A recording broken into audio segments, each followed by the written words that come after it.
Fleet Commander Zixathara stood on the bridge of the massive warship Eternal Dominion. Through the large viewing screen, she watched the burning remains of what used to be the Altarian homeworld. 6 hours ago, this planet was full of life. Cities covered the surface.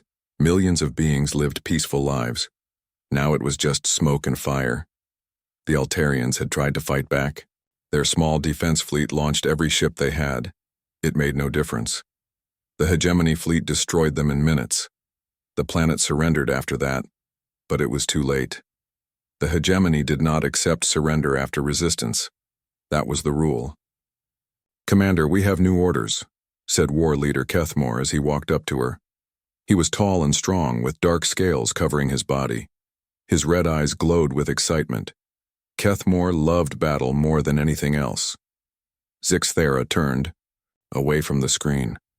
She had seen this scene many times before.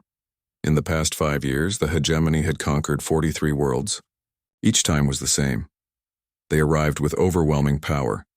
The local species either surrendered right away or tried to fight and lost quickly. Then the hegemony took control of everything. "What is our next target?" she asked. Kethmore handed her a datapad. "A human colony called Haven Prime. Intelligence reports say it has 2 million inhabitants. They grow food for other human worlds. The defense is very weak. Only a few patrol ships and some ground weapons." Zixathara looked at the information. The humans were a young species. They had only been traveling between stars for about 100 years. Their technology was basic compared to the hegemony. Their weapons were simple. Their ships were slow. "How long do you think this will take?" she asked. "Less than 2 hours, Commander. Maybe less than 1 hour. The humans have never faced real war. They will surrender as soon as they see our ships." Zixathara nodded. That was how it always went. Young species learned quickly that fighting the hegemony was pointless. The smart ones gave up without a battle. The foolish ones fought for a few minutes and then died. "Set course for Haven Prime," she ordered. The bridge crew began their work. The 3 massive hegemony warships turned away from the dead Altarian world and jumped into hyperspace. On Haven Prime, Colony Administrator Kate Morgan was having a normal day until the alarms started ringing. She ran to the communication center where Captain Jack Sullivan was staring at the sensor screens.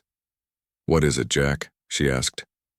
3 large ships just appeared at the edge of our system. They're not human ships. The computer doesn't recognize their design." Jack's face was pale. He had been a soldier before coming to Haven Prime. He knew what unknown ships usually meant. Kate felt her heart sink. Haven Prime was a peaceful world. They grew crops and raised animals. They had never hurt anyone. Why would aliens want to attack them? "How long until they get here?" she asked. "At their current speed, about 6 hours. But Kate, these ships are huge, much bigger than anything we have. Each one is the size of a city." Kate closed her eyes for a moment. 2 million people lived on Haven Prime. Most of them were farmers and their families. Children played in the fields. Old people sat on porches, watching the sunset. They had no way to fight ships like that. "Send a message to Earth. Tell them we need help right away," she said. Jack shook his head. "I already did. But Earth is 12 days away even with the fastest ships. No one can get here in time." Kate looked around the room. The other colony workers were all staring at her. They wanted her to tell them everything would be okay, but she couldn't lie to them. "Start the evacuation procedures, get people to the emergency shelters. Maybe the aliens just want to talk." But even as she said it, Kate didn't believe it. The alien ships were coming fast and they weren't sending any messages. That usually meant only one thing. Hours passed slowly. The alien ships got closer. The people of Haven Prime huddled in underground shelters. Families held each other tight. Parents tried to calm their crying children. Everyone waited and hoped for a miracle. Then something unexpected happened. Captain Jack was watching the sensors when he saw a new signal. A human ship was coming out from behind Haven Prime's largest moon. "Kate, you need to see this," he called out. Kate ran to the screen. There, moving steadily toward the alien fleet, was a single human warship. It was much smaller than the alien vessels, but it was heading straight for them. "Who is that?" Kate asked. Jack checked the ship's identification signal. "It's the USS Liberty, Captain Lisa Hayes commanding. It's a patrol cruiser that was doing routine checks in this area." Kate stared at the screen. One human ship against 3 alien giants. It seemed impossible, but the Liberty wasn't running away. It was moving to put itself between Haven Prime and the alien fleet. On the bridge of the Eternal Dominion, Zixthera watched the human ship approach. She had never seen anything like this before. One small vessel, challenging 3 of the most powerful warships in the galaxy. "Should we destroy it, Commander?" asked Kethmore. He seemed eager to start the battle. "Wait," said Zixthera. "Let me talk to them first. I want to understand what they think they're doing." She opened a communication channel to the human ship. A woman's face appeared on the screen. She had short brown hair and calm blue eyes. She looked directly at Zixthera without fear. "I am Fleet Commander Zixthera of the Hegemony. You are interfering with our operation. Move your ship, or we will destroy it." The human woman smiled slightly. "I am Captain Lisa Hayes of the USS Liberty. I'm afraid I can't do that, Commander. Haven Prime is under the protection of Earth. You'll have to go through us first." Zixthera stared at the human captain. In all her years of conquest, no one had ever spoken to her like that. Species always begged or threatened or tried to bargain.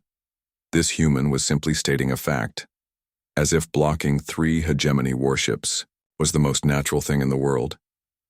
"Captain Hayes, your ship is outnumbered 3-1. Our weapons are far more powerful than yours. Your defeat is certain. Why do you not withdraw?" Captain Hayes looked thoughtful for a moment. "Because, Commander, those are our people down there. That's reason enough." The communication ended. Zixthera stood in silence, trying to understand what had just happened. Behind the human ship, the planet Haven Prime continued its slow rotation. 2 million humans waited to see if one small warship could protect them from the might of the hegemony. The stage was set for a battle unlike any the galaxy had ever seen. Captain Lisa Hayes stood on the bridge of the USS Liberty. Around her, the crew worked at their stations. Everyone knew they were about to face impossible odds, but no one suggested running away. Commander Ryan Clark walked up to her. He was her second in command and had served with her for 3 years. "Captain, all stations report ready. But Lisa, we can't win this fight. Those ships are too big and too strong." Lisa nodded. "I know, Ryan. But we're not here to win. We're here to buy time and make them work for it. Maybe we can show them that. Humans don't give up easily." At the engineering station, Lieutenant Amy Foster was checking every system on the ship. She was young but very smart. Amy could make the Liberty do things that surprised even the people who built it. "Captain, I've been looking at the sensor readings from those alien ships," Amy said. "Their shields work on a different frequency than ours. If I can modify our weapons, we might be able to hurt them." "How long do you need?" Lisa asked. "Give me 30 minutes and I can boost our particle beams. It won't make us equal to them, but it will give us a chance." Lisa smiled. "You have 20 minutes. After that, I think they'll stop being patient." On the Hegemony flagship, Zixthera was still thinking about her conversation with the human captain. She had conquered dozens of worlds, but she had never met anyone like Captain Hayes. "Commander, the human ship is not moving," reported her sensor officer. "They are holding position between us and the planet." War Leader Kethmore stepped forward. His red eyes were bright with anger. "This is ridiculous. One small ship against our entire fleet. Let me destroy them and end this foolishness." Zixthera held up her hand. "Wait, I want to try once more. Maybe they don't understand what they're facing." She opened another communication channel to the Liberty. Captain Hayes appeared on the screen again. She looked calm, as if she were discussing the weather. "Captain Hayes, I will give you one final chance. Look at your sensors. See the power of our weapons. Your ship cannot survive even one hit from our main guns. Your shields will not protect you. Surrender now, and we will let you live." Captain Hayes was quiet for a moment. Then she spoke in a steady voice. "Commander, I appreciate the offer, but I have orders to protect this colony. I also have something you might not understand." I have a duty to the people on that planet. Some things are more important than staying alive. Zixthara felt confused. In all her years of war, she had never heard words like these. Every species they conquered thought about survival first. They made deals. They tried to save themselves. This human was different.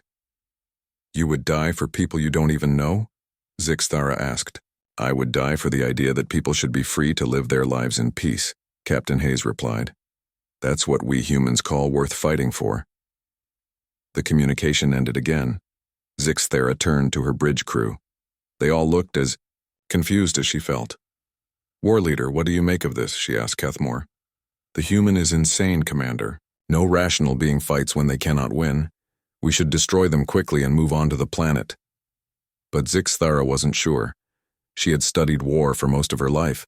She knew that desperate enemies could be dangerous enemies. Maybe it was better to understand what they were dealing with before attacking. On the Liberty, the crew prepared for battle. Lieutenant Commander Steve Parker worked at the weapons station. He had been in the military for 15 years and had fought in several battles, but none of those battles were like this. Captain, I've run every simulation I can think of, Steve said. If we fight them straight on, we'll be destroyed in minutes. But if we can force them to chase us, use the asteroids and the planet's gravity to help us, we might last longer. Lisa nodded. How much longer? Maybe an hour. Maybe 2 if we're very lucky and very good. And if help comes from Earth? Steve shook his head. Help won't get here for days. We're on our own. Dr. Helen Wright, the ship's medical officer, was preparing the medical bay for wounded crew members. She was a quiet woman who had joined the military to help people. She had never expected to treat battle wounds so far from home. Doctor, are you ready? Lisa asked over the ship's communication system. As ready as I can be, Captain. Try not to get too many people hurt. Lisa smiled despite everything. I'll do my best, Helen. Lieutenant Carl Young was checking the ship's weapons one last time. He was the best gunner in the fleet, but he had never faced anything like the hegemony ships. Amy, how are those weapon modifications coming? He asked. Amy wiped sweat from her face. Almost done. Carl, when you fire, aim for the areas where their hull meets their shield generators. That's where they'll be weakest. Got it. Let's hope this works. On Haven Prime, Kate Morgan and Captain Jack Sullivan watched the confrontation from their underground command center. The entire colony was holding its breath. Jack, what are the Liberty's chances? Kate asked. Jack was quiet for a long time. Honestly, almost none. But Captain Hayes is doing something important. She's showing those aliens that humans won't just roll over and quit. Even if she loses, maybe they'll think twice about attacking other human worlds. Kate looked at the screen showing the 2 fleets facing each other in space. She's sacrificing herself and her crew for all of us. That's what good soldiers do, Kate. They stand between the innocent and the dangerous no matter what it costs them. Back on the Eternal Dominion, Zixthara made her decision. She had given the humans every chance to surrender. Now she would see what they were really made of. All ships, prepare for battle. But I want that human ship disabled, not destroyed. I want to study these beings who fight without hope of victory. War leader Kethmore looked surprised. Commander, wouldn't it be easier to just destroy them? Easier, yes. But I want to understand what makes them fight. Maybe that understanding will help us in future conquests. The hegemony ships powered up their weapons. On the Liberty, alarms began to sound. Captain Lisa Hayes looked around her. Bridge one last time. All right, people, let's show them what humans are made of. The first shot came without warning. A bright blue beam of energy erupted from the Eternal Dominion's main gun. It was meant to be a warning shot, but it was powerful enough to destroy a small moon. The beam passed through the space where the USS Liberty had been just seconds before. Captain Lisa Hayes had ordered the ship to move at the exact right moment. Hard to port, full power to engines, she called out. The Liberty twisted away from the deadly beam like a dancer avoiding a falling tree. War leader Kethmore watched from the hegemony flagship. How did they know we were about to fire? He asked. The sensor officer checked his instruments. Commander, their ship moved before we fired. They predicted our attack. Zixthara studied the human ship as it spun through space. Interesting. Most species wait to see where we aim and then try to dodge. These humans moved first. They're thinking ahead of us. On the Liberty's bridge, Lieutenant Commander Steve Parker was watching the alien ships carefully. "Captain, I've been studying their weapon patterns. They always fire from the same positions on their ships. If we watch for the power buildup, we can move before they shoot." "Good work, Steve. Keep us dancing," Lisa said. She turned to her communications officer. "Lieutenant Brown, send a message to the other hegemony ships. Tell them that if they want Haven Prime, they'll have to earn it." The second hegemony ship, commanded by Sub-Leader Vorthak, tried to flank the Liberty. The alien vessel was 3 times larger than the human ship, but it moved slowly. Captain Hayes saw it coming. "Amy, I need everything you can give me from the engines," she called to the engine room. Lieutenant Amy Foster's voice came back over the radio. "Captain, I can give you 120% power for about 10 minutes. After that, we'll need to cool down or the engines will explode." "Do it." The Liberty suddenly shot forward like a bullet. The human ship dove toward Haven Prime's asteroid belt using the floating rocks as cover. The hegemony ships followed, but their larger size made it hard for them to move between the asteroids. Lieutenant Carl Young sat at the weapons station, waiting for his chance. "Captain, I have a shot at the second ship's shield generator." "Take it." Carl fired the Liberty's modified particle beam. Amy's improvements worked perfectly. The blue energy bolt punched through the alien ship's shields and hit the generator. Sparks flew from the hegemony vessel as its protective barrier failed. Sub-Leader Vorthak couldn't believe what he was seeing. "How did their weak weapons penetrate our shields?" he demanded. His engineering officer looked confused. "Sir, they somehow changed the frequency of their beam to match our shield weakness. But that should be impossible. They've never seen our technology before." On the Liberty, Amy Foster was smiling despite the danger. "Direct hit, Captain. That ship's shields are down." War Leader Kethmore was getting angry. "This is taking too long. Let me bring all 3 ships together and crush them." But Zixathara was studying the battle with great interest. "No. Watch how they fight. They're not trying to destroy us. They're trying to disable us, and they're using tactics I've never seen before." The third hegemony ship moved to block the Liberty's escape route from the asteroid belt. The human ship was trapped between 3 enemies, each one powerful enough to destroy it. Captain Hayes looked at her options. They were running out of space to run. "Steve, plot a course through the middle of their formation, full speed." Commander Ryan Clark looked shocked. "Lisa, that's suicide. They'll blast us apart." "Maybe. Or maybe they'll hesitate because they might hit each other." "Amy, how are those engines?" "Still holding, Captain, but not for much longer." The Liberty shot out of the asteroid belt directly toward the 3 hegemony ships. It was the last thing they expected. The human vessel was small enough to fit between their formations, but it was moving so fast that any mistake would mean death. Zixathara watched the human ship approach. She could order all 3 ships to fire and destroy it. But something made her hesitate. Maybe it was curiosity. Maybe it was respect. "Hold fire," she ordered. "Let's see what they do." Kethmore was furious. "Commander, this is our chance to end this." "I said hold fire." The Liberty passed between the hegemony ships at incredible speed. As it flew past, Carl Young fired at every target he could see. The human weapons weren't powerful enough to destroy the alien ships, but they damaged sensors, communication arrays, and weapon systems. The maneuver worked, but it cost them. The Liberty's engines finally gave out. The ship drifted to a stop, unable to move. "Engines are dead, Captain," Amy reported from the engine room. "I can't restart them. We're sitting ducks." Captain Hayes looked around her bridge. Half the crew was injured. Smoke filled the air. But no one was giving up. "All right, people. If they want to board us, we'll give them a fight they won't forget. Dan, get security teams ready. Helen, take care of the wounded. Everyone else prepare for hand-to-hand combat." Lieutenant Dan Brown, the security chief, began setting up defensive positions throughout the ship.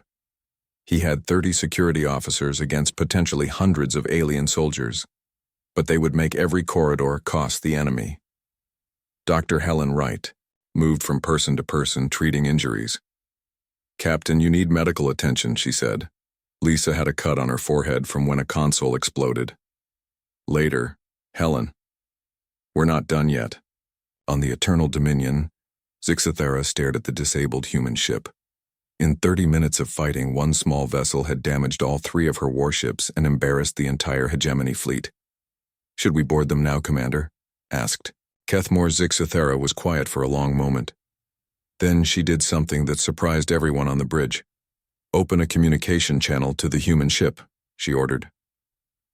Captain Hayes appeared on the screen.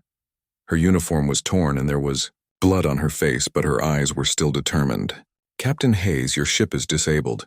Your weapons are nearly gone. You have fought bravely, but it's over. Will you surrender now?" Lisa looked directly at the alien commander. "I told you before, Commander. You'll have to come and take us. We're not giving up." Zixathera felt something she had never experienced before. It might have been admiration. "Then we will come, Captain Hayes. But know this. You have earned the respect of the hegemony fleet. That has never happened before." The communication ended. Both sides prepared for the final battle. The USS Liberty drifted silently in space. Inside the ship, Captain Lisa Hayes held her bleeding head and tried to think. Her ship was broken. Her crew was hurt. But they were still alive and still fighting. Dr. Helen Wright moved quickly through the corridors, helping wounded crew members.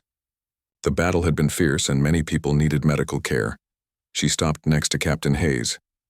"Lisa, you have a bad head injury. You need to rest," Helen said as she cleaned the blood from the captain's face. "No time, Helen. They'll be boarding us soon. How many crew members can still fight?" Helen looked sad. "About 60% are still able to fight. The rest are too badly hurt." Lieutenant Dan Brown ran up to them. His security uniform was torn and dirty. "Captain, I've set up defensive positions on all 3 decks. We have weapons ready at every door and corridor, but we don't have enough people to cover everything." Lisa nodded. "Do your best, Dan. Make them work for every inch of this ship." In the engine room, Lieutenant Amy Foster was trying to fix the damaged systems. Sparks flew from broken machines around her. She had burns on her arms, but she kept working. "Amy, can you get us any power at all?" Lisa asked over the radio. "I'm trying, Captain. The main engines are dead, but I might be able to get emergency power back. Maybe enough for life support and some lights. Keep trying. We need every advantage we can get." On the bridge, Commander Ryan Clark was organizing the remaining crew. Half the control panels were broken, and smoke still filled the air. But the humans weren't giving up. "Captain, I'm reading movement on the hegemony ships. Looks like they're preparing boarding craft," reported Lieutenant Commander Steve Parker from his damaged sensor station. Lisa looked at the screen. 3 large alien ships surrounded her small vessel. Any one of them could have destroyed the Liberty completely, but they hadn't. She wondered why. On the Eternal Dominion, Zixathera was having the same thoughts. War leader Kethmore stood beside her, eager to finish the battle. "Commander, the boarding parties are ready. We can take their ship in minutes," Kethmore said. But Zixathera was studying the human vessel. "Tell me, war leader, in all our conquests, has any enemy ever fought us like this?" Kethmore thought for a moment. "No, Commander. Most species surrender when they see our ships. The few that fight usually give up after the first exchange of weapons. But these humans have been fighting for over an hour. Their ship is dead in space and they're still refusing to surrender. Why? Because they're foolish, Commander. They don't understand that resistance is pointless." Zixathera wasn't sure about that. She had been watching Captain Hayes during their conversations. The human didn't seem foolish. She seemed determined. There was a difference. "Before we board their ship, I want to understand something. Open a communication channel again." Captain Hayes appeared on the screen. She looked tired and hurt, but her eyes were still strong. "Captain Hayes, I have a question for you. You know you cannot win. You know your ship is defeated. Yet you continue to fight. In my experience, beings fight to survive. But you're fighting even though survival is impossible. Why?" Lisa was quiet for a moment. She looked around her damaged bridge at her crew. These people had followed her into an impossible battle. They were still ready to follow her to the end. "Commander, have you ever had something worth dying for?" Lisa asked. Zixthera felt confused. "I fight for the glory of the hegemony. I fight to expand our empire." "That's not what I mean. Have you ever loved something so much that you would sacrifice everything to protect it?" The alien commander thought about this. In hegemony culture, individuals served the state. Personal feelings were not important. "I don't understand." Lisa smiled sadly. "On that planet below us are 2 million people. They have families, children who play in the sunshine, old people who tell stories to their grandchildren, young couples planning their futures. They chose to build their lives on Haven Prime because they wanted peace and freedom." She paused and looked directly at Zixthera. "Those people trust us to protect them. They believe that if danger comes, someone will stand between them and harm. That's what we're doing. We're not fighting for glory or conquest. We're fighting for love." Zixthera had never heard words like these. In all her years of war, no enemy had ever spoken about love as a reason for fighting. "You would die for love?" she asked. "We would die so that love can continue to exist in the galaxy," Lisa replied. "So that families can stay together. So that children can grow up free. So that people can choose their own paths in life." The communication ended. Zixthera stood in silence on her bridge. Her crew waited for orders, but she was thinking about the human captain's words. "War leader, delay the boarding action," she finally said. Kethmore looked shocked. "Commander, why? We can take their ship easily now." "I want to understand these beings better before we destroy them. They fight differently than any enemy we've faced. Maybe we can learn something." Meanwhile, the Liberty's sensors detected something new. Lieutenant Commander Steve Parker called out from his station. "Captain, I'm reading new contacts on long-range sensors. Multiple ships approaching fast." Lisa felt a spark of hope. "Can you identify them?" Steve worked at his broken console. "Yes, ma'am. They're human ships. Looks like a full battle fleet. 12 ships led by the USS Constitution." Commander Ryan Clark couldn't believe it. "How did they get here so fast?" "They must have been closer than we thought. Maybe they were already on patrol when they got our distress call," Lisa said. On Haven Prime, Kate Morgan and Captain Jack Sullivan were watching their screens in amazement. "Jack, are those really human ships?" Kate asked. "Yes, they are. That's Admiral Peter Stone's fleet, best commander in the human navy. The aliens are about to find out what happens when you threaten human colonies." Back on the Eternal Dominion, the sensor officer reported the new arrivals to Zixthera. "Commander, 12 human warships have just dropped out of hyperspace. They're moving to attack positions." War Leader Kethmore was excited. "Excellent. Now we can have a real battle. Our 3 ships against their 12. But Zixthera was looking at the tactical display with new understanding. The approaching human fleet wasn't just coming to fight. They were coming to rescue one damaged ship and its brave crew. "War Leader, how many beings do you think are on those 12 ships?" "Perhaps 5,000 humans, Commander. And they're all willing to fight and die to save the 60 people on that one disabled vessel?" Kethmore hadn't thought about it that way. "I suppose so, Commander." Zixthera realized something important. The humans weren't just fighting for Haven Prime. They were fighting for each other. Every human was willing to risk everything to protect any human. That kind of loyalty was something the hegemony had never encountered. "This changes everything," she said quietly. Admiral Peter Stone stood on the bridge of the USS Constitution. He was a tall man with gray hair and kind eyes. He had been fighting for humanity for 30 years, but he had never seen anything like this before. "Report," he ordered as his fleet moved into position around the alien ships. "Sir, the Liberty is badly damaged but still intact. Captain Hayes and her crew are alive. The 3 alien vessels appear to be holding their fire," said his communications officer. Admiral Stone studied the tactical display. 3 massive alien warships surrounded one small human cruiser. But instead of finishing off the Liberty, the aliens seemed to be waiting. "Open a channel to Captain Hayes," he ordered. Lisa's face appeared on the screen.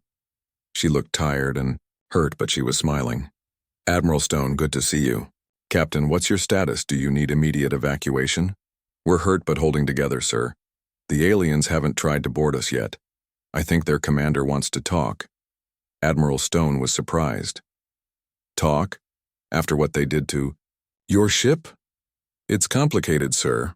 I think we may have given them something to think about. On the Eternal Dominion, Zixthara watched the human fleet take defensive positions. War leader Kethmore was eager for battle. Commander, we should attack now before they can coordinate their forces, he said. But Zixthara was thinking about her conversation with Captain Hayes. She had spent her life conquering other species, but she had never really understood why some fought and others surrendered. Now she was beginning to see the difference. War leader, I want to try something different. Open a channel to the lead human ship. Admiral Stone's weathered face appeared on the hegemony view screen. Zixthara had expected to see anger or fear. Instead, she saw calm determination. I am Fleet Commander Zixthara of the hegemony. You are Admiral Stone, I assume? That's correct. I'm here to escort my people home. Are you going to try to stop me? Zixthara was quiet for a moment. Admiral, may I ask you a question? You brought 12 ships to rescue one. That seems like a great risk for a small reward. Admiral Stone looked puzzled by the question. Commander, there are 60 human beings on that ship. Each one of them has family and friends who love them. Each one matters. We don't leave our people behind. Even when the cost might be very high. Even then. That's what being human means. Zixthara felt something she had never experienced before. It was like seeing a new color or hearing a new sound. For the first time, she understood why the humans had fought so fiercely. Admiral, I would like to meet with you and Captain Hayes. Can this be arranged? Admiral Stone looked surprised. You want to talk instead of fight? I want to understand. Your species is different from any we have encountered. Perhaps there is something we can learn from each other. War leader Kethmore couldn't believe what he was hearing. Commander, this is not the hegemony way. We conquer, we don't negotiate. Zixthara turned to face him. Maybe it's time the hegemony learned a new way.